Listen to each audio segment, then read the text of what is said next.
The lord. దేవునికి స్తోత్రం. ప్రభు అయిన యేసుక్రీస్తు నామంలో అనేక సంఘ బిడ్డలందరికీ మోవపాలెం, కొత్తపల్లి, ఘంటసాలపాలెం, బేతేల్ మినిస్ట్రీస్ మోవా యూట్యూబ్ ఛానల్ని వీక్షిస్తున్న మన యొక్క ఆత్మీయ బిడ్డలందరికీ నా యొక్క హృదయపూర్వక వందనాలు. ప్రభు కృపను బట్టి దేవుడు జూన్ మాసం 20వ తేదీలను తీసుకుని వచ్చాడు.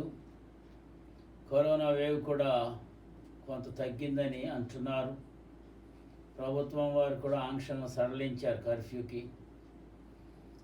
ఈ దినం ప్రత్యేకంగా ఫాదర్స్ డే, తండ్రుల దినోత్సవం.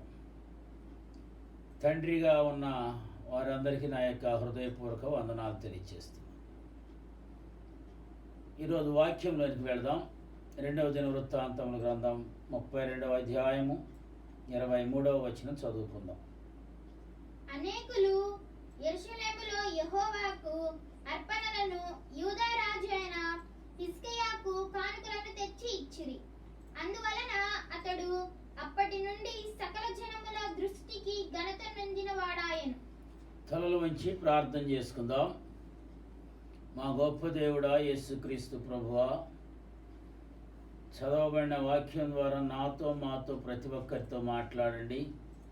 వాక్యం నీది, మనుషులు నీవారు, మాట్లాడుతున్న వ్యక్తి కూడా నువ్వు ఏర్పాటు చేసుకున్న దాసుడు. చెప్పబడుతున్న మాటలు ప్రతి ఒక్క హృదయంలో స్థిరపరచండి. బలహీనుడైన నన్ను మీ శిలువ చాటును మరుగు చేసి వాడుకొనండి. యేసునామంలో ప్రార్థిస్తున్నాను తండ్రి, ఆమేన్.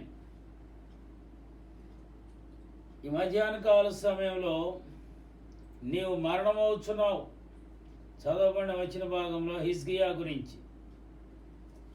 హిజ్కియాకు అనేక మంది కానుకలు తెచ్చి ఇచ్చారు. నీవు మరణమవుతున్నావు, బ్రతకవు అని ఎవరో కాదు, ప్రాణాన్ని ఇచ్చి దాన్ని తిరిగి తీసుకునే దేవుడు ఈ మాట చెబుతూ ఉంటే ఎలా ఉంటుంది చెప్పండి. అంటే చావంటే భయమా? ఇవాళ అందరం భయపడిపోతున్నాం కదా. చావుకు భయపడేగా మనం అందరం ఇళ్లలో కూర్చున్నాం. ఇళ్లలో కూర్చుని బయటికి రాలేకపోతున్నాం. అందరం భయపడిపోతున్నాం. మీకు భయం లేదా ఏంటని నన్ను అడగొచ్చు. నేను భయపడుతున్నాను. కానీ దేవునికి భయపడుతున్నామా? అందరూ భయపడి బయటకు వస్తే ఆగాలి, బయటకు వస్తే ఈ మనుషులు, బయటకు వస్తే ఆళ్ళు తుమ్మారు, బయటకు వస్తే ఆళ్ళు దగ్గారు, దూరంగా మాట్లాడుతూ మర్చిపోయి, ఇవన్నీ భయపడేగా చేస్తున్నది మనం. ఒక వ్యక్తిని, నా స్నేహితుడిని నిన్న దినాన ఫోన్ చేశాడు. ఎలా ఉన్నావంటే, నాకు వచ్చింది కరోనా అని చెప్పాడు మా స్నేహితుడు.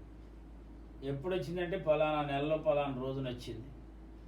మంచిది, రికవర్ అయ్యావంటే లేచా. ఎందుకంటే భయం లేదు, ఎందుకంటే మన ప్రభు మరణాన్ని గెలిచి లేచా, అందుకే జయించాను అయ్యగారు అని చెప్పాడు.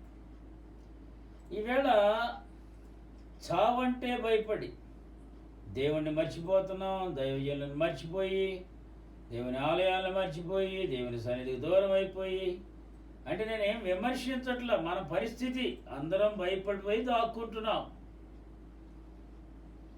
దేవుడు ఈ మాట చెప్తూ ఉంటే ఎలా ఉంటుందో చూడండి. చుట్టూ పరిస్థితులన్నీ బాగున్నా ఆ వ్యక్తి ఒక్కసారిగా వణికిపోతున్నాడు. నువ్వు చచ్చిపోతావు అనేసరికి హిజ్కియా తీవ్రమైన రోగంతో, ఇవాళ ఈ వైరస్సే కదా మనుషులందరినీ భయపెట్టేస్తుంది. తీవ్రమైన రోగంతో మంచం పట్టున్న సమయంలో ఎంతో ఆశతో దేవునిపై నమ్మకం పెట్టుకుని ఉన్నప్పుడు దేవుని నుండి ఈ వర్తమానాన్ని దైవజనుడు తీసుకొచ్చాడు. అంటే ఊహ వచ్చిన తరువాత పుట్టిన ప్రతి మనిషి గిట్టక తప్పదనే సత్యం ప్రతి ఒక్కరికి తెలుసు. కానీ అకస్మాత్తుగా జీవితం ముందుకు వచ్చి నిలబడితే భరించడం కష్టమే. మరణం అనేది చెప్పకుండా వచ్చి తీసుకుపోతే పర్వాలేదు. మరలా చెప్తున్నా, మరణము అనేది చెప్పకుండా వచ్చి తీసుకుపోతే పర్వాలేదు, కానీ ముందుగానే దేవుడు చెప్పి దానిని పంపిస్తే ఆ వేదనను, ఆ ఆవేదనను భరించలేం. ఇదే పరిస్థితి హిజ్కియా జీవితంలో జరుగుతుంది. అప్పటికి అతని వయసు కేవలం 39 సంవత్సరాలు. లోకం అనుకున్నట్టు అంత చిన్న వయసులో రోగం వచ్చి మరణించడానికి అతడేమీ ఘోరమైన తప్పులు చేయలేదు. ఒకప్పుడు ఎయిడ్స్ అనే వ్యాధి కూడా వచ్చింది, ఎబోలా, రకరకాలవి వచ్చింది. ఎయిడ్స్ వ్యాధి వచ్చినప్పుడు మనుషులందరూ భయపడిపోయారు. అక్రమ సంబంధాల మూలంగా ఈ వ్యాధి వస్తుందని చెప్పి భయపడిపోయారు. ఇప్పుడు మనం కరోనా వరల్డ్ హెల్త్ ఆర్గనైజేషన్ వాళ్ళు పోయిన సంవత్సరమే చెప్పారు 10 సంవత్సరాలు ఈ వేవ్ ఉంటుంది, ఎన్ని వ్యాక్సిన్లు వచ్చినా జాగ్రత్తలు తీసుకుంటూ ఉండాలి. ఈ 10 సంవత్సరాల కాలంలో మనుషులందరూ జాగ్రత్తగా ఉండాల్సిందే. మాస్కులు పెట్టుకోవాలి, సోషల్ డిస్టెన్స్, శానిటైజర్లు ఇవి వాడుతూ జాగ్రత్తగా ఉండాలి అని చెప్పారు. ఆల్రెడీ ఇది 2వ సంవత్సరంలోనికి వచ్చాం. ఈ 2వ సంవత్సరంలో పోయిన సంవత్సరం ఏమో ఇతర దేశాలు, ఈ సంవత్సరం భారతదేశంలో ఎక్కువ మంది చనిపోయారు. ఈ 2వ సంవత్సరంలో పోయినసారి అయితే కరోనా వచ్చినప్పుడు ఒక ఇంట్లో ఒక వ్యక్తికి కానీ కరోనా వస్తే ఆ ఇంటి చుట్టూ సున్నం కొట్టేసేసి వాలంటీర్లు కాపలా ఉండి, అధికారులు కాపలా ఉండి, పోలీసులే వాళ్ళు తీసుకొచ్చి ఇచ్చి ఇంట్లో వాళ్ళని బయటికి రానికుండా వెలివేసేసినట్టు వచ్చిన పరిస్థితి. మరి ఈ సంవత్సరం వచ్చేసరికి ఒకళ్ళకి వచ్చినా సరే ఇంట్లో అందరికి వచ్చేస్తుంది. ఎవరు ఎక్కడికి వెళ్ళకపోయినా ఇంట్లో ఉన్న వాళ్ళకి కూడా వచ్చేసేస్తుంది. ఏమందాం మరి దీన్ని ఎంతకాలం దాక్కుంటాం? ఒక ఆయన అన్నాడు, మొన్న ఆల్రెడీ 10 సంవత్సరాలు 2 సంవత్సరాలు అయిపోయిందండి, ఇంకా 8 సంవత్సరాలు జాగ్రత్తగా ఉండటమే మన పనులు మనం చేసుకుంటూ అలవాటు పడిపోయి అంటున్నాడు. అట్లాగే హిజ్కియా మరణించడానికి అతడు ఘోరమైన తప్పులేమీ చేయలే. చిన్న వయసులోనే సింహాసనాన్ని అధిరోహించినప్పటికీ తన పితరులు అనుసరించినట్లు దేవునికి వ్యతిరేకంగా ఆయన అనుసరించలా. కన్న తండ్రి కళ్ళ ముందే దేవునికి విరుద్ధంగా దుర్మార్గంగా పరిపాలన చేసినప్పటికీ హిజ్కియా మాత్రం దేవుని కొరకు నిలబడి ఏ రాజు చేయని సాహసోపేతమైన నిర్ణయాలు తీసుకున్నాడు. తన చర్యల వలన దేశానికి సంరక్షణను, మంచి సుభిక్షాన్ని తీసుకువచ్చి చుట్టూ ఉన్న దేశాల్లో దేవునికి దైవ ప్రజలకు ఘనతను తీసుకొచ్చాడు. హిజ్కియా తరపున దేవుడే యుద్ధాన్ని జరిగించి అఖండ విజయాన్ని ప్రసాదించాడు. అప్పుడు రాజ్యంలో అనేకులు యెరూషలేములో యెహోవాకు అర్పణలు, యూదారాజైన హిజ్కియాకు కానుకలు తెచ్చిచ్చారు. అందువల్ల అతడు సకల జనుల దృష్టికి ఘనత నొందినవాడాయను అని వ్రాయబడింది. ఇటువంటి ఘనమైన దినాలు నడుస్తున్న సమయంలో అందరూ పొగుడుతున్నారు, అందరూ మంచివాడు అంటున్నారు, అందరూ ఆరోగ్యంగా ఉన్నాడు అంటున్నారు, అందరూ నీకు అన్ని సమకూడి అంటున్నారు. అటువంటి సమయంలో హిజ్కియాకి మరణకరమైన రోగం వచ్చింది. ఆయన ఏం చేయలే. ధర్మశాస్త్రాన్ని దేవుణ్ణి కనపరిస్తే ఆశీర్వదించబడి దీర్ఘాయుష్మంతులు అవుతారని మరలా చెప్తున్నా. ధర్మశాస్త్రాన్ని దేవుడిని కనపరిస్తే ఆశీర్వదించబడి దీర్ఘాయుష్మంతులు అవుతారని, వ్యతిరేకంగా ప్రవర్తిస్తే శాపాలకు గురవుతారని చెప్పబడిన పాత నిబంధన కాలంలో హిజ్కియా ఉండి చుట్టూ దీవెనకరమైన పరిస్థితిలో ఉన్నప్పటికీ నేడు అతని వ్యక్తిగత జీవితం రోగానికి గురై మంచం పట్టింది.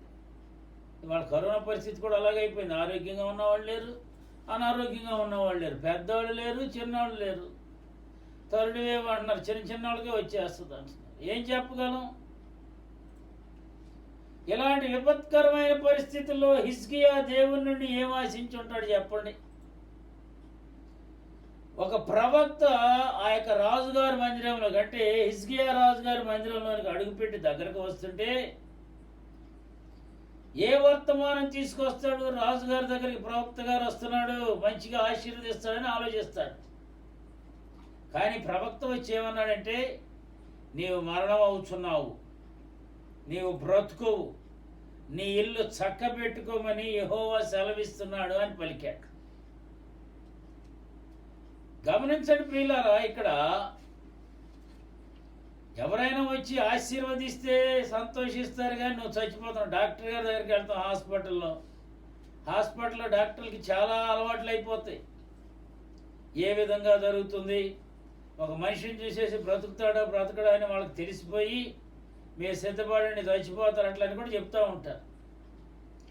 అట్లా ఇక్కడ ప్రవక్త గురించి ప్రవక్త కూడా వచ్చి నువ్వు మరణం అవుతున్నావు, నీ ఇల్లు చక్క పెట్టుకోమని యెహోవా సెలవిస్తున్నాడు అని చెప్పాడని ప్రవక్త గారు వచ్చి హిజ్కియా రాజు గారికి చెప్పాడు.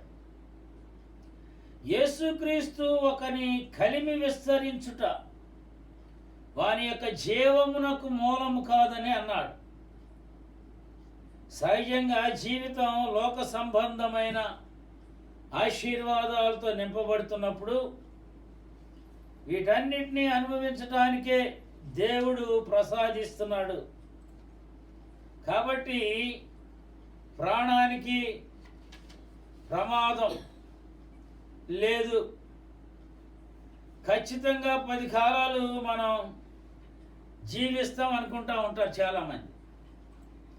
కాబట్టి ఈ చిన్న జీవితం 60-70 సంవత్సరాల జీవితం, ఈ ప్రాణం యొక్క స్థితిని లేకపోతే దేవుని యొక్క ఉద్దేశాన్ని మరచిపోయి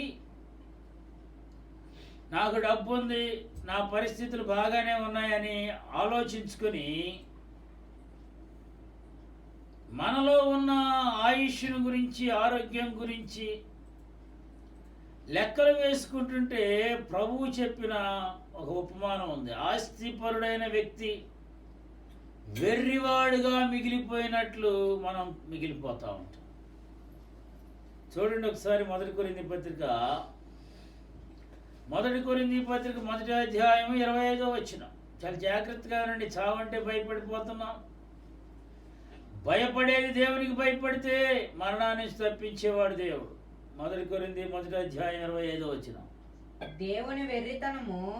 దేవుని వెర్రితనము మనుష్య జ్ఞానము కంటే జ్ఞానము కలది. దేవుని బలహీనత మనుష్యుల బలము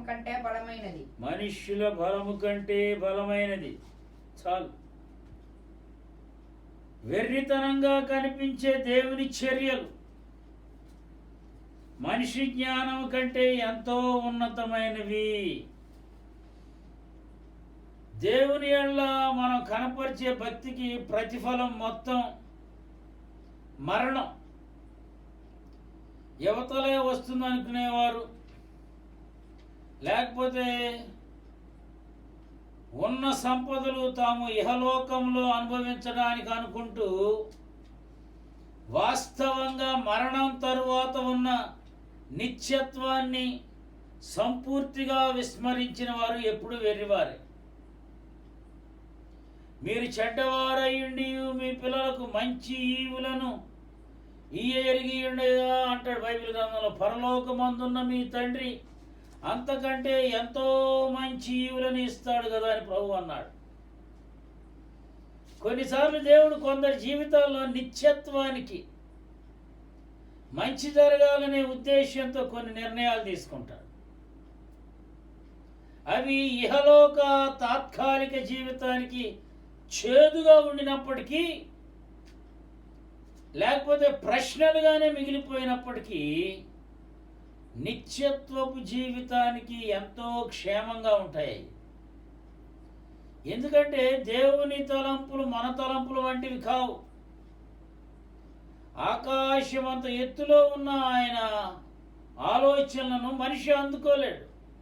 మనం సృష్టించిన వాడు దేవుడు, జ్ఞానం ఇచ్చినవాడు దేవుడు, ఆయుష్ ఇస్తున్నవాడు దేవుడు, ఆరోగ్యం ఇస్తున్నవాడు దేవుడు, కలిమి సంపదలు ఇస్తున్నవాడు దేవుడు, కాపాడుతున్నవాడు దేవుడు. దేవుణ్ణి మించిపోయి నేను గొప్పవాడిని అయిపోయాను అనేసరికి వాడి ప్రకృతి వైపరీత్యాలు, వైరస్లు. కాబట్టి ప్రస్తుతం ఏమిటో మనకు తెలిసిన మన శాశ్వత విషయాలకు సంబంధించిన విషయాల్లో ఆది అంతం తెలిసిన దేవుని యొక్క చర్యలను ప్రశ్నించడం అవివేకం అవుతుంది. కాబట్టి వెర్రితనముగా ఈ లోకంలో భక్తి పరులను చూస్తే చాలామందికి వెర్రిగా అనిపిస్తుంది. ఏంటి ఇలా భక్తి, ప్రార్థన చేసేవాళ్ళు కూడా చచ్చిపోయారుగా, మందిరాలు అంటే వెళ్ళిపోయిన వాళ్ళు కూడా చచ్చిపోయారు, ఏమైపోయింది భక్తి? ఇవాళ అదే ప్రశ్న. వాళ్ళు చచ్చిపోయారు కాదు, చక్కగా దేవుడి దగ్గరికి వెళ్ళిపోయారు, దేవుడే తీసుకెళ్ళిపోయాడు. వాళ్ళు చాలా జాగ్రత్తగా గమనించండి. దేవుడే వాళ్ళని తీసుకెళ్ళిపోయాడు. ఎందుకంటే ఇంకా మీరు ఇక్కడ అవసరంలా, ఇక్కడుండి ఈ నరకం మీరు భరించొద్దు. భయపడతా ఇంట్లో కూర్చుని తల్లి తండ్రిని పట్టించుకోకుండా, భార్య భర్తలకు సంబంధాలు లేకుండా, పిల్లలకి తల్లిదండ్రులకి సంబంధాలు లేకుండా, ఇటువంటి నరకం ఎక్కడెందుకు? మీరు ఈ చూడవసరంలో, మీరు చేసింది చాలే, వచ్చేయడం దేవుడు తీసుకెళ్ళిపోయాడు. అది ఆత్మీయ సత్యం. ఏంటి ప్రార్థన చేసేవాళ్ళు కూడా చచ్చిపోయారు, ఏంటి పాస్టర్ గారు కూడా చచ్చిపోయారు అంటే దేవుని యొక్క చర్యలు మనిషి చర్య కంటే, లేకపోతే మనిషి జ్ఞానము కంటే ఎంతో ఉన్నతమైనవని మనం ఎప్పుడు గుర్తుపెట్టుకోవాలి. తన ప్రజల ఎడల దేవుని చర్యలు ఎప్పుడూ క్షేమకరమైనట్లే హిజ్కియా జీవితాన్ని మరణానికి అప్పగించడంలో కూడా దేవుని చిత్తం అదే అయి ఉండవచ్చు. మన జీవితాల ఎడల దేవుని అధికారాన్ని విస్మరించి కంటికి కనిపిస్తున్న అనుకూల పరిస్థితులను బట్టి ఈ లోకంలోనే ఎల్లకాలం సుఖ సంతోషాలతో బ్రతికేస్తామనుకుని ఈ నీటి బుడగ లాంటి జీవితాన్ని నమ్ముకొని ఒక యథార్థమైన భక్తిని మర్చిపోయి ఇష్టం వచ్చినట్టుగా విస్తారంగా జీవించామనుకో. ఇక్కడ అంటున్నాడు, యథార్థ స్థితిని మరిచి బ్రతికితే విస్తారంగా పండిన ధనవంతుని జీవితంలో ఏ జబ్బు లేకపోయినా ఈ రాత్రికే నీ ప్రాణాన్ని తీసుకోబడుతుందంటే హఠాత్తుగా పరిమాణాన్ని ఎదుర్కొని చివరకు భయపడిపోవడమే మన వంతు అవుతుంది. ఎవరైనా అనుకున్నారు ఇటువంటి లాక్డౌన్లు వస్తాయని, ఇంట్లోనే తలుపులేసి కూర్చోవాలని, బయటకు కూడా కదలకూడదని? మన జ్ఞానం ఏదైనా చేస్తుంది అనుకుంటాం, ఏదైనా సరే మనం చేయగలం అనుకుంటాం. కీర్తి, సంపద, మంచి భవిష్యత్తు ఉన్న ఒక ప్రముఖ సినిమా యాక్టర్కి చిన్న వయసులోనే క్యాన్సర్ వచ్చిందంట. ఆయన తన ట్విట్టర్ ఖాతాలో, నేను చాలా దూరం ప్రయాణించడానికి టికెట్ తీసుకుని రైలు ఎక్కాను, నా గమ్యస్థానం ఎంతో దూరం ఉండగానే టికెట్ కలెక్టర్ గారు హఠాత్తుగా వచ్చి నీ స్టేషన్ వచ్చేసింది దిగిపోమంటున్నాడని తన యొక్క జీవిత గతిని తెలియజేస్తూ ఆయన భయపడిపోతున్నాడు.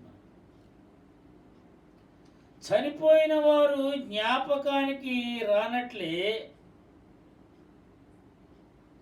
బ్రతికున్న వారికి జీవించినంత కాలం మరణం ఉందనే విషయం గుర్తుకురాదు.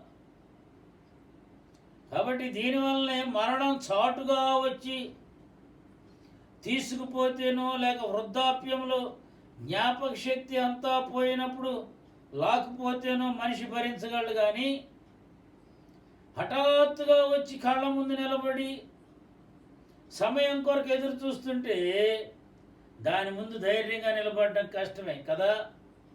ఇవాళ కరోనా వచ్చి కొంతమంది హోమ్ క్వారంటైన్లో, లాక్డౌన్లో ఈ విధంగా ఉంటే కొంతమంది కోవిడ్ సెంటర్లోకి వెళ్తున్నారు. ఏమండి వెంటిలేషన్ మీద ఉన్నారు, ఆక్సిజన్ అందట్లేదు, ప్రార్థన చేయండి అన్నప్పుడు వాళ్ళ పరిస్థితులు వింటున్నప్పుడు, వాళ్ళు ప్రార్థన చేయమని అడుగుతున్నప్పుడు, ఎంతో బాధకరంగా బాధ్యతగా భారంతో చేస్తున్నప్పుడు కొంతమంది మరణాన్ని జయించి వస్తుంటాయి, కొంతమంది అవి లోకాన్ని విడిచి వెళ్ళిపోతున్నారు. అంటే హఠాత్తుగా వచ్చి కళ్ళ ముందు నిలబడి నువ్వు మరణం అయిపోతున్నావు, నీ సమయం అయిపోయింది అని ఎదురుగుండా మరణం చూస్తూ ఉంటే ధైర్యంగా నిలబడటం కష్టమే. ఉన్నతమైన రాజుగా ఆయన కత్తి పట్టి ప్రాణాలకు తెగించి యుద్ధాలు చేసే స్థానంలో ఉన్న హిజ్కియా మరణం దగ్గరకు వచ్చినప్పుడు అతని మానసిక స్థితి ఎలా ఉందంట? ఎట్లా?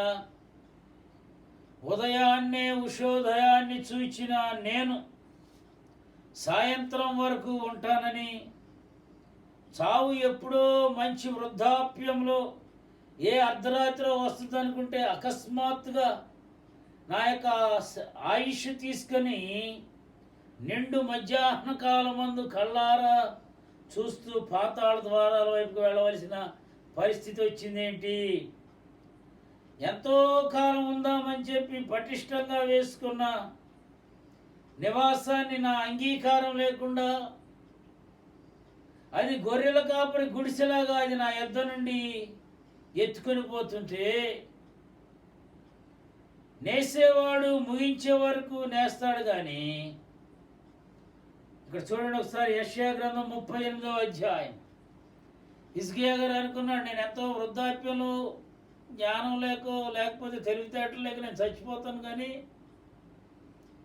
ఎట్లా హఠాత్తుగా వచ్చేసి నువ్వు మరణం అయిపోతున్నావు అంటే ఆయన యొక్క పరిస్థితి చూడండి ఎట్లా ఉందో. యెషయా గ్రంథం 38వ అధ్యాయం 10వ వచనం.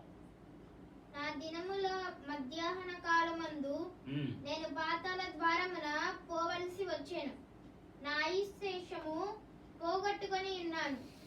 యెహోవాను సజీవుల దేశమున యెహోవాను చూడకపోవుదును. సజీవుల దేశమున యెహోవాను చూడకపోదును. మృతులలో నివాసినై ఇంకను మనుషులను కనుక పోవుదని నేను అనుకుంటిని. నా నివాసము పెరికివేయబడెను.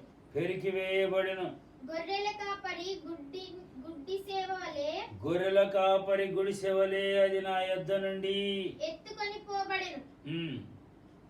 నేయువాడు తన పని చుట్టుకొన్నట్లు నేను నా జీవము ముగించుచున్నాను. ఆయన నన్ను బద్దె నుండి కత్తిరించుచున్నాడు. ఒక దినములోగా నీవు నన్ను సమీప్తి చేయుచున్నావు. ఉదయమగు వరకు ఓర్చుకొంటిని. సింహము ఎముకలను విర్చినట్లు నొప్పి చేత నా ఎముకలన్నీ విరవబడెను. ఒక దినములోగానే నీవు నన్ను సమీప్తి చేయదు.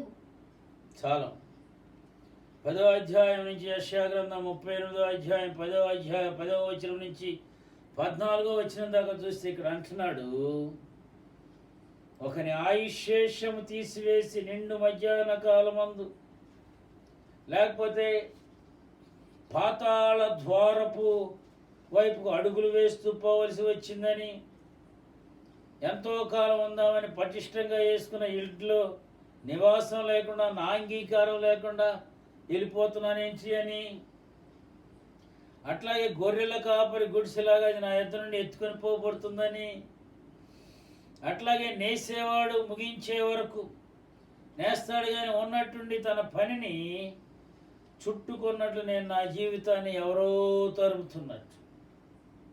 ఇక్కడ అంటున్నాడు, పెట్టవలే అరిచి ప్రలాపించాను, అయినా జవాబు దొరకక కొవ్వవలే మూలుగుతూ ఉన్నత స్థలము తట్టు చూచి నా కన్నులు క్షీణించాయి. తన దయనీయ స్థితిని గురించి రాసుకున్నాడు అక్కడ.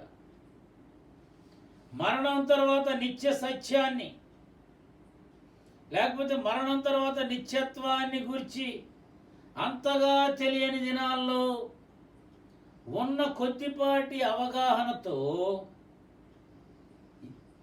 ఎక్కువ ప్రత్యక్షత లేని యవనస్తుడైన హిజ్కియా మరణిస్తావు, ప్రవక్త వచ్చి నీవు మరణిస్తావు అన్నదానికి ఆయన ప్రాముఖ్యతనిచ్చి కన్నీళ్లు విడిచి మొర్రపెట్టాడు.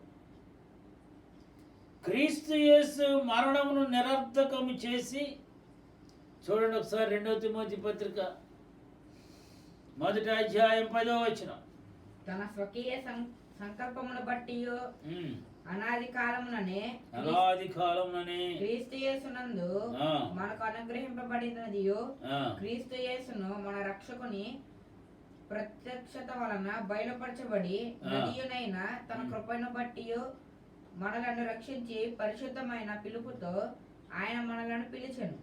ఆ క్రీస్తు యేసు మరణమును నిరర్ధకము చేసి జీవమును అక్షయతను సువార్త వలన వెలుగులోనికి తెచ్చును. చాలండి. అక్షయతను ఈ మాట అండర్లైన్ చేసుకోవాలి. అక్షయతను సువార్త వలన వెలుగులోకి తెచ్చిన దినాల్లో ఉంటూ నిత్యత్వాన్ని గూర్చిన పరిపూర్ణ అవగాహన కలిగిన మన ముందుకు హిజ్కియాకు వచ్చినట్లే నీవు మరణమవుతున్నావు, బ్రతుకవు గనుక నీ ఇల్లు చక్కబెట్టుకొని మన కనుక మనకు వర్తమానం వస్తే మనం ఏ విధంగా స్పందిస్తాం, ఇవాళ ఎలా దాక్కుంటున్నాం అలాగే నువ్వు మరణమవుతున్నావు. నేటి క్రైస్తవుడు దేనికి ప్రాధాన్యత ఇస్తాడు? నిత్యత్వాన్ని గురించి తెలిసి హిజ్కియాకు కనుక నువ్వు మరణమవుతున్నావు అని ప్రవక్త చెప్పినట్లే ఇవాళ మనం దర్శనాలు చూస్తున్నాం, ప్రార్థనలు చేస్తున్నాం, మరణం కనపడుతుందంటారు కొంతమంది, దేవుడు కీడు నుంచి తప్పిస్తున్నాడు అంటున్నారు. ఇలా రకరకాలుగా మనం దర్శనాలు చెబుతున్నాం. చూడండి 2 కొరింథీ పత్రిక 5వ అధ్యాయం 1-2 వచనాలు చదువుదాం ఒకసారి. భూమి మీద మన గుడారమైన ఈ నివాసము శిథిలమైపోయినను చేత పని కాక దేవుని చేత కట్టబడినదయ్యు నిత్యమైనదైన నివాసము పరలోకమందు మనకున్నదని ఎరుగుదుము. మనము దిగంబరులము కాక వస్త్రము ధరించుకొనిన వారముగా కనబడుదుము. కాబట్టి పరలోకము నుండి వచ్చి మన నివాసము దీనిపైన ధరించుకొని అపేక్షించుచు దీనిలో ములుగుచున్నాము. చాలా అపోస్తలుడైన పౌలు ఇట్లా చెప్తున్నాడు, ఏమనంటే భూమి మీద మన గుడారమైన ఈ నివాసం శిథిలమైపోయినను చేతి పని కాక దేవుని చేత కట్టబడినదియు నిత్యమైన జీవనైన నివాసం పరలోకమందున్నదని మనకు ఎరుగుతాము. నిత్యమైన నివాసం చేరుటకు వేచియుందున్ క్రీస్తేసువా నా ప్రియ నాయకుడా, నీరకయే క్షణము నా కన్నీర్తుడు చుటకు నన్నదరించుటకు నా యేసువా మేఘముల పైన వేవేగరారమ్ము. ధవళా వస్త్రము ధరించిన పరిశుద్ధుల సంగమది ఆస్ఫటిక నది తీరానా జీవవృక్ష నీడలో నిత్యమైన నివాసం చేరుటకు వేచియుందున్. హల్లెలూయా అంటున్నాడు. నిత్యమైన నివాసం మన పరలోకంలో ఉంది కాబట్టి మన నివాసము దీనిపైన ధరించుకోకుండా దీనిలో మూలుగుచు ఇహమందును దేహం విడిచినను ఆయనకి ఇష్టలుగా ఉండాలి. ఎక్కడున్నా దేవుడికి ఇష్టలుగా ఉంటున్నావు నువ్వు, మనుషులకు ఇష్టలుగా ఉంటున్నావు. మనుషులకు ఇష్టంగా ఉంటే వాళ్ళు ఏం కాపాడరే వాళ్ళని. నాకు ఆయన అంటే చాలా ఇష్టం. వస్తాడా ఇవాళ కష్టమైనా సరే, నీకు బాగోలేదంటే ఇంటూ భార్య రావట్ల, భర్తే రావట్ల, పిల్లలే రావట్ల.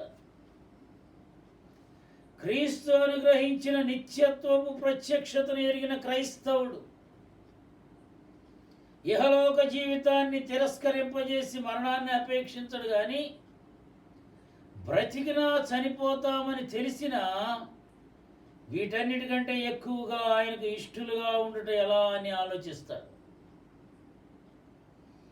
ఎప్పటికైనా వచ్చే మరణం కంటే చూడండి, యోహాను సువార్త 14వ అధ్యాయం 2వ వచనం.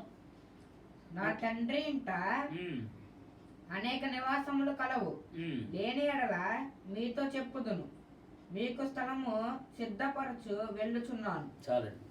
ఎప్పటికైనా వచ్చే మరణం కంటే నీ ఇల్లు చక్క పెట్టుకోమన్న దానికి అతడు ఎక్కువగా భయపడి దాని మీద మనసు పెట్టేవాడిగా ఉంటాడు. ఎందుకంటే శాశ్వతమైన తన తండ్రి ఇంట తనకు నివాస స్థలం సిద్ధపరచడానికి తన రక్షకుడైన యేసు వెళ్ళాడని అతనికి తెలుసు. కొలస్సీ 3:1 ఉంటుంది, క్రీస్తుతో లేపబడినవాడు గనుక అతడు క్షయమైపోయే దేహంలో ఉన్న, చదవండి ఒకసారి కొలస్సీ 3:1. మీరు క్రీస్తుతో కూడా ఆ, లేపబడిన వారైతే ఆ, పైనున్న వాటినే వెదకుడి. పైనున్న వాటినే వెదకుడి. అక్కడ క్రీస్తు దేవుని కుడి పార్శ్వమున దేవుని కూర్చుని కుడి ఉన్నాడు. పార్శ్వాన కూర్చొని ఉన్నాడు గనుక చాలు. మనం ఎప్పుడు పైనున్న వాటినే వెతకాలి. ప్రక్కళ్ళు ఎట్టున్నారు, వాళ్ళు ఎట్లా ఉండారు, ఈ మన జీవితం అంతా ఇట్టగా తయారైపోయింది. అందుకే ఇటువంటి ప్రకృతి వైపరీత్యం. ఒకడు బాగుంటే చూసి ఓరవలేం, ఎవరు తిండి వాళ్ళు తింటున్నా వారవలేం, ఎవరు సంపాదన వాళ్ళు సంపాదించి తింటున్నా వారవలేకపోతున్నారు. అందుకే ఇటువంటి ప్రకృతి వైపరీత్యాలు. కాబట్టి స్పష్టంగా ప్రభువు నిత్యత్వాన్ని బయలుపరిచిన క్రొత్త నిబంధనలో ఉండినప్పటికీ ఎందుకు మరణకరమైన వార్తలకు కొందరు ఇంకా కలవరపడుతున్నారు? హిజ్కియా లాగా రోధిస్తున్నారు. హిజ్కియా కన్నీళ్లు విడుచుతూ ప్రార్థన చేశాడంట. అందుకే మత్తయి సువార్త 6:19 అంటాడు ఇక్కడ, భూమి మీద 6:19. భూమి మీద మీ కొరకు ధనమును కూర్చుకొనవద్దు. ఇక్కడ చిమ్మటయు తుప్పును తినివేయును, దొంగలు కన్నము వేసి దొంగలెదురు. పరలోకమందు మీ కొరకు ధనమును కూర్చుకొనుడి. చాలు. క్రొత్త నిబంధనలు దేవుడు అన్నాడు, భూమి మీద మీ కొరకు ధనాన్ని కూర్చుకోవద్దు, పరలోకంలో హెవెన్ బ్యాంక్, పరలోకం బ్యాంకులో వేసుకోండి డబ్బు. అక్కడ వస్తుంది నిత్యత్వానికి అకౌంట్ ఓపెన్ చేసుకోండి. పరలోకంలో నిత్యత్వం కొరకు. ఇక్కడ అంటున్నాడు, నీ ధనం ఎక్కడ ఉంటుందో అక్కడే నీ హృదయం ఉంటుంది. అనేకులు దేవుని దగ్గరికి వచ్చిన తమ జీవితాల్లో వాక్యానికి అంతగా చోటు లేదు కాబట్టి వారి హృదయాలు ఇక్కడే తిరుగుతున్నాయి. చాలామంది దేవుని మందిరానికి వస్తున్నారు, ప్రార్థన అంటున్నారు, వాక్యం చదువుతున్నారు, ప్రలాపిస్తున్నారు, ఏడుస్తున్నారు, కానీ వాళ్ళ హృదయాల్లో వాక్యానికి స్థానం లేదు, దేవుని మాటలకు స్థానం లేదు. లోకంలో గొప్ప గొప్పలకే స్థానాలు ఉంటున్నాయి. అందుకే దేవుడు సరి చేస్తున్నాడు అటువంటి వాళ్ళందరినీ. వినకపోతే దేవుడే లైన్లోకి తీసుకొస్తాడు. అలాంటి వారి హృదయాలు ఇక్కడే తిరుగుతున్నాయి. అలాంటి వారే ఇహలోకమైన తమ పునాదులు కదులుతున్నాయంటే ఎక్కడ లేని కలవరంతో భయపడిపోతున్నారు. చాలామంది యేసును తమ రక్షకుడిగా స్వీకరించడం ద్వారా ఉచితంగా వచ్చిన దీవెనలు చాలనుకొని లోకంలోని సంపదలను పోగేసుకుంటూ తెలివిగా ప్రవర్తిస్తున్నాం అనుకుంటున్నారు చాలామంది. యేసు ప్రభుని రక్షకుడిగా అంగీకరించి, ఆ యేసు ప్రభు మాకు తెలుసు, మేము చిన్నప్పటి నుంచి క్రైస్తవులమే, మేము ప్రార్థన చేసాం, పాటలు పాడాం, వాక్యం చదువుతున్నాం, దర్శనాలు వచ్చినాయి, అవి వచ్చినాయి, ఇవి వచ్చినాయి. మంచిదే, దేవుడు ప్రతి ఒక్కరికి దర్శనం ఇస్తాడు.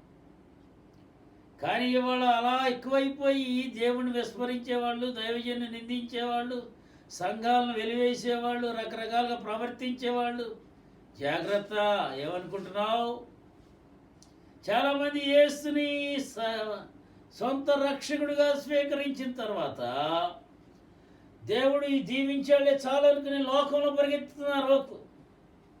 లోకంలో ఉన్న సంపదను పోగు చేసుకుంటూ చాలా తెలివిగా ప్రవర్తిస్తున్నాం అనుకుంటున్నారు. గమనించండి, సొలొమోను రాజు జ్ఞానాన్ని అడిగాడు. సొలొమోను రాజు ఏం జ్ఞానాన్ని అడిగాడు? లోక సంబంధమైన జ్ఞానాన్ని అడిగాడు. అందుకే సొలొమోను రాజు లోక సంబంధమైన జ్ఞానాన్ని అడిగాడు కాబట్టి చివరి రోజుల్లో భ్రష్టుడైపోయాడు.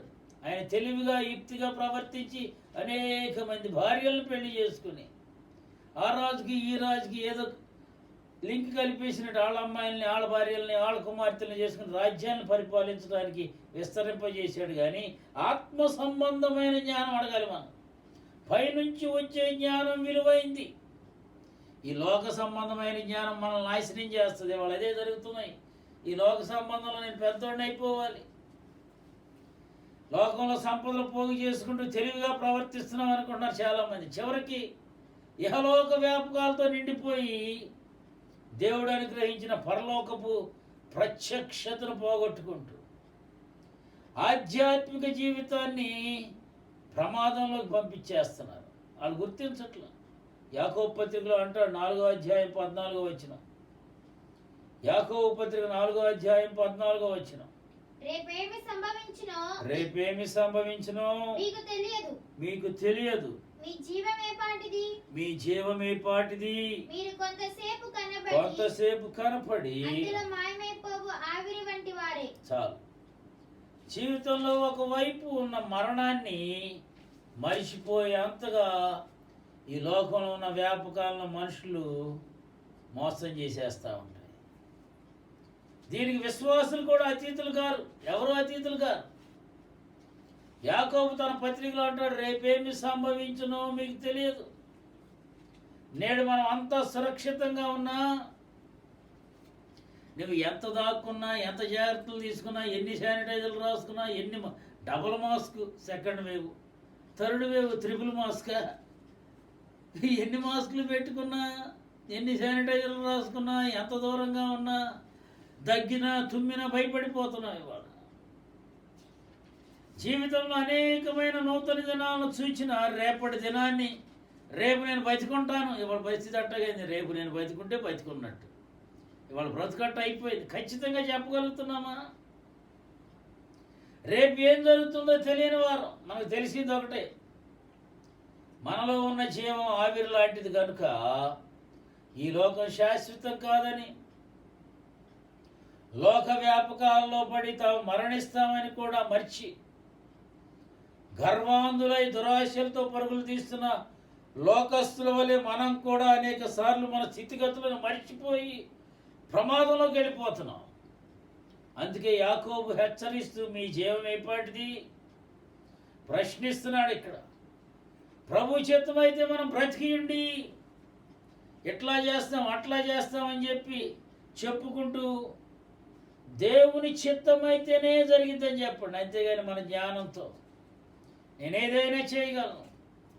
ఇక్కడ అన్నాడు, క్రీస్తు తన యొక్క మరణ పునరుద్ధానాల ద్వారా నిత్యత్వాన్ని, అక్షయతను బయలుపరిస్తే ఆ మహోన్నతమైన ప్రత్యక్షతని దాచేసి మోసం చేసే బోధల మధ్య క్రైస్తవుడు ఉన్నాడు. వాడు దేవుడు నిత్యత్వాన్ని తెలియజేస్తే దాన్ని దాచేస్తున్నారు చాలామంది. నిత్యత్వం గురించి చెప్పటల్లా, దేవుడిని నమ్ముకోండి, మారు మనసు పొందండి, బాప్తిసం తీసుకోండి, మందిరానికి రండి, ఈ చెప్పటల్లా. మా దగ్గరకు రండి, మా ఆయిల్ కొనండి, మా మందిరానికే రండి, మీ మందిరంలో అట్లా ఇట్లా ఎవరికి వాళ్ళే అంచె దినాల్లో అబద్ధకరమైన ప్రవక్తలు. ఇక్కడ అంటున్నాడు, చాలామంది వాళ్ళ క్రైస్తవులు కూడా ఆధ్యాత్మికమైన విషయాలను ప్రక్కన పెట్టి నిత్యత్వ విషయాలను ప్రస్తావించకుండా నశించిపోయే లోకంలో ఎక్కడ లేని సిరి సంపదలు, లెక్కలేనని సుఖ సంతోషాలు, మరణాన్ని నీ ధరే దేవుడు చేరనీయుడు అనే బోధలు కూడా చేస్తున్నారు. ఇటువంటి చాలామందిని పాడు చేస్తున్నాయి. అందుకే దురద చెవులు కలిగిన ప్రజలు కూడా నిత్యత్వానికి సంబంధించిన విషయాల కంటే లోక సంపదలను కోరుకునేవారుగా సిలువలో ఓడిపోయిన మరణాన్ని చూచి భయపడుతూ వృద్ధాప్యంలో కూడా దీర్ఘాయుష్ కోరుకుంటూ చివరకు మోసపోయేవారుగా ఉంటున్నారు. అందుకే అన్నాడు, యేసుక్రీస్తు నా రాజ్యం భూ సంబంధమైనది కాదన్నాడు. సాతాను అరణ్యంలో ప్రభువును శోధిస్తూ లోక రాజ్యాలన్నింటినీ వాటి యొక్క మహిమను చూపి వీటన్నింటినీ నీకు ఇస్తా అంటాడు. కాబట్టి దీన్ని బట్టి మనం వింటున్న బోధలు దేనికి చెందినవో మనం ఆలోచించుకోవాలి. 1 కొరింథీ 15వ అధ్యాయం 50వ వచనం నుంచి ఒకసారి చదవండి. సహోదరులారా, నేను చెప్పినదేమనగా రక్తమాంసములు దేవుని రాజ్యమును స్వతంత్రించుకొను నేరవు, అక్షయతను స్వతంత్రించుకొనదు. ఇదిగో మీకు ఒక మర్మము తెలుపుచున్నాను, మనమందరము నిద్రించుము గాని నిమిషములో ఒక రెప్పపాటున కడుపూర మ్రోగగానే మనమందరము మార్పు పొందుదుము. బోరమ్రోగును, అప్పుడు మృతులు అక్షయులుగా లేపబడుదురు. చాలు. ఇక్కడ అంటున్నాడు రక్తమాంసములు దేవుని యొక్క రాజ్యాన్ని. అబ్బో నాకు రక్తం, కొంతమంది మీకు రక్తం తక్కువైందండి, పాలిపోయారండి, బలం లేదండి, మనిషి ఆరోగ్యంగా లేదండి, టానిక్లు తాగండి అండి, జిమ్ములకి వెళ్ళండి అండి, ఇట్లా చెబుతూ ఉంటుంటారే. ఇవాళ రక్తమాంసాలు దేవుని యొక్క రాజ్యాన్ని, క్షయత అక్షయతను స్వతంత్రించుకో అన్నాడు. మనం అందరము నిద్రించము కానీ నిమిషంలో ఒక రెప్పపాటున మార్పు పొందుతాం. మృతులు అక్షయులుగా లేపబడుతున్నారు. ఇక్కడ పౌలు చెప్తున్నాడు, చనిపోయిన లాజర్ను లేపడానికి యేసు వెళుతూ అంటాడు, మన స్నేహితుడైన లాజర్ నిద్రిస్తున్నాడు, అతన్ని మేలుకొల్ప వెళుచున్నాం అన్నాడు. మరణించిన తన సహోదరుని గురించి మార్త అంటది, నీవిక్కడ ఉండిన ఎడల నా సహోదరుడు చావకుండునని ప్రలాపిస్తుంటే, అది మీరు చదువుకున్న తర్వాత యోహాను సువార్త 11:26 ఉంటుంది. ఆ యొక్క సహోదరి మార్త ఏడుస్తూ ఉంటుంది. నా యందు విశ్వాసం ఉంచువాడు చనిపోయినను బ్రతుకుతాడు అంటాడు. అంటే ఆనాటి యూదులు మార్తా మరియలు జీవమై ఉన్న యేసుని ప్రక్కనే పెట్టుకొని కేవలం నిద్రిస్తున్న లాజరును చూసి ప్రలాపిస్తున్నట్లుగా, నేటి బలహీనమైన క్రైస్తవులు కూడా మరణం అనే మాట వింటేనే భయపడిపోయి, దగ్గు చూస్తే భయపడిపోతాం, తుమ్మితే భయపడిపోతాం, గట్టిగా కాండ్రి చుమ్మేస్తే భయపడిపోతాం. మరణం యొక్క బలాన్ని నశింపచేయుటకు జీవితకాలం అంతా మరణ భయం చేత ఆయన అన్నాడు, ఆయన కూడా రక్త మాంసాల్లో పాలివాడై మరణ పునరుద్ధానాల ద్వారా మరణపు ముళ్ళును విరచి అంటున్నాడు. మరణము గెలిచిన జయయేసు, మరణము ఓడెను జయయేసు, జయ జయయేసు, జయయేసు, జయ జయ క్రీస్తు, జయ క్రీస్తు. హల్లెలూయా. మన దేవుడు మరణాన్ని గెలిచాడు. యేసు ప్రభు వెళ్ళిపోతా అన్నాడు, మిమ్మల్ని అనాథలుగా విడవను, ఆదరణకర్తను మీకు అనుగ్రహించి వెళుతున్నాను, సదాకాలం నేను మీతో ఉంటాను అనే వాగ్దానాలు ఇచ్చాడు. నీతో ఆయనతో నీవు ప్రతి సందర్భంలోనూ ఉంటాడు.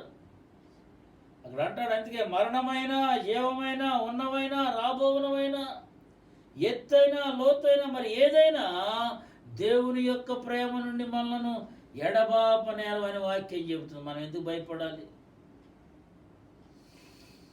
హిజ్కియా మరణం అవుతాడు అన్న మొదటి మాటకే ప్రాధాన్యతనిచ్చి కన్నీళ్లు పెట్టుకొని వ్యక్తిగత జీవితంలో తరిగిపోయే నీడ వంటి కొన్ని సంవత్సరాలు పొందాడే కానీ తన ఇంటిని చక్కబెట్టుకునే విషయానికి ప్రాధాన్యత ఎప్పుడు ఇవ్వలేదు. అర్థమైందని నేను చెప్పింది. నువ్వు చచ్చిపోతావు అనేసరికి కన్నీళ్లు విడిచి తన జీవితాన్ని కాపాడుకుంటానికే ఆయన కొన్ని సంవత్సరాల లైఫ్ 15 సంవత్సరాల ఆయుష్ పొందాడు కానీ తన ఇంటిని చక్కబెట్టుకునే విషయానికి తర్వాత కొన్ని రోజులకే, అంటే నువ్వు చచ్చిపోతావు అనేసరికి మనం ఆస్తులు పంపకాలు రాసేస్తారు చూసారా, అట్లా కాకుండా హిజ్కియా గారు తన లైఫ్ స్పాన్ పెంచుకున్నాడు. అట్లా కాకుండా నా ఇంట్లో వాళ్ళందరికీ రక్షణ ఉందా? ఇవాళ చచ్చిపోయే వాళ్ళందరూ ఎక్కడికి వెళ్తున్నారు? నిత్య జీవానికి వెళ్తున్నారా? రక్షించబడ్డారా? ఇక్కడ అన్నాడు, ఆయన ఇంటిని చక్కబెట్టుకునే విషయానికి ప్రాధాన్యత ఎప్పుడు ఇవ్వలే హిజ్కియా గారు. తర్వాత కొన్ని రోజులకి తను పరామర్శించడానికి వచ్చిన బబులోను వారి విషయంలో కూడా దేవునికి వ్యతిరేకంగా ప్రవర్తించడం వలన రాబోయే దినాల్లో ఏమీ మిగలకుండా అంతా బబులోను వారు ఎత్తుకుపోతారని చెప్పి చూడండి ఒకసారి 2వ రాజుల గ్రంథం 20వ అధ్యాయం 17వ వచనం నుంచి 19వ వచనం దాకా. వచ్చు దినములలో ఏమీ మిగలకుండా నీ నగరునందున సమస్తమును ఆ, నేటి వరకు నీ ఉమ్. పితరులు ఉమ్. సమకూర్చి ఉమ్, దాచిపెట్టినదంతయును ఉమ్, బబులోను పట్టణమునకు ఎత్తుకొని ఉమ్. పోబడునని ఆ. యెహోవా సెలవిచ్చుచున్నాడు. చాలు. రాబో దినాల్లో ఏమీ మిగలకుండా అంత బబులోను వాళ్ళు ఎత్తుకొని పోతారు. నీ గర్భమందు పుట్టిన నీ పుత్ర సంతానం నపుంసకులుగా చేటుగా వారు తీసుకొని పోతారు అని యెహోవా సెలవిస్తుంటే తన విషయంలో కన్నీళ్లు పెట్టుకున్నాడు. ఈ విషయంలో ఏమాత్రం విచారించని వాడుగా యెహోవా ఆజ్ఞ చొప్పున జరగటమే మేలు. నా దినాల్లో సమాధానము సత్యము కలిగిన ఎడల మేలే కదా అంటాడు. కాబట్టి ఆ ఉన్నత స్థానంలో ఉన్నవారు తమ స్వార్థాన్నే చూసుకోవటం వల్ల తర్వాత తరాలకు వచ్చే తీరని అన్యాయాన్ని చాలా జాగ్రత్తగా వినండి.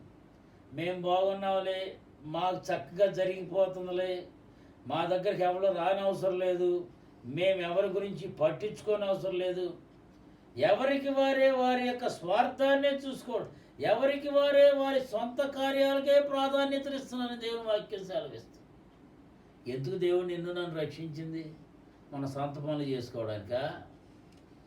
మనం చక్కగా తిని చక్కగా నా ప్రాణమ తినుము త్రాగుము సుఖించమనుకోవడానికా? స్వార్థాన్ని చూసుకోవడం వల్ల తర్వాత తరాలకి చాలా అన్యాయాన్ని చేసిన వాళ్ళం అవుతున్నాం. దేవుని నామానికి కూడా అపజయాన్ని కూడబెట్టిన వాళ్ళం అయిపోతున్నాం. యేసుక్రీస్తు శిలువ మరణానికి వెళ్తానని తెలిసి కూడా తనకు అనుగ్రహించబడిన వారిని భద్రపరిచాడని, లోకంలో సత్యం కొరకు ప్రతిష్ఠించబడిన తన శిష్యులను గురించి ప్రార్థించాడు. 2 పేతురు పత్రిక 1:14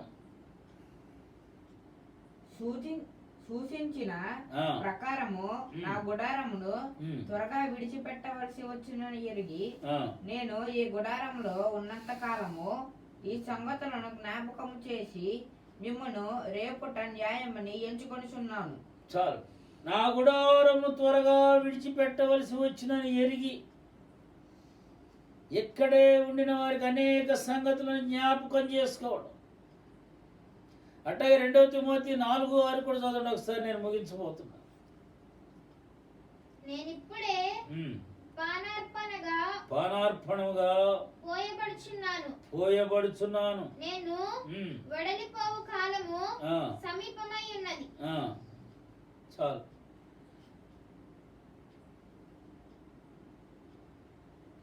గుండె చెదరిన వారిని ఆదరించే దేవుడా, గూడు చెదరిన పక్షుల చేరదీసెనాదుడా, త్యాగశీలుడా యేసు వందనాలయా, హృదయ పాలక స్తోత్రమేసయా, త్యాగశీలుడా యేసు వందనాలయా, హృదయ పాలక యేసు వందవేసయా. గుండె చెదరిన వారిని ఆదరించే దేవుడా, గూడు చెదరిన పక్షుల చేరదీసెనాదుడా. హల్లెలూయా. ఇక్కడ అంటున్నాడు, పానార్పణముగా పోయబడితిని. ఆయన పానార్పణముగా పోయబడ్డాడంటే ఇక్కడ తిమోతిని సిద్ధపరుస్తూ సంఘాన్ని గురించి అనేక సూచనలు చేశాడు పౌలు గారు. ఒక యవనస్తుడు ఆయన తిమోతికి. వీరెవరూ గతించిపోయే తమ దినాలను గురించి లెక్క చేయలేదు, కానీ దేవుడు తమకు అనుగ్రహించిన బెత్తెడంత ఆయుష్కు తల వంచి శాశ్వతంగా ఉండే దేవుని నామానికి, అట్లాగే సంఘ క్షేమానికి అధిక ప్రాధాన్యతనిచ్చారు. ఎవరైతే మరణంపై క్రీస్తు అనుగ్రహించిన విజయాన్ని స్పష్టంగా రుచి చూస్తారో వారు తమ స్వార్థాలను పక్కన పెట్టి దేవుని కొరకు నిలబడే విషయంలో చావైనా సరే లాభమైన అపోస్తులైన పౌలు గారు లాగా వెళ్ళిపోతారు. స్వార్థంతో బతకొద్దు, అసూయతో బతకొద్దు, చచ్చిపోతామేమో అని చెప్పి బిక్కు మనద్దు. రేపటి దినాన మరణము కిటికీ గుమ్మాల మీదకి ఎక్కేస్తుందంట. అప్పుడేమైపోతాం? కొంతమంది పెద్ద ఇవాళ చస్తే రేపు రెండో రోజు ఇటువంటి మాటలు మాట్లాడుతుంటారు, కానీ చచ్చిపోతారా?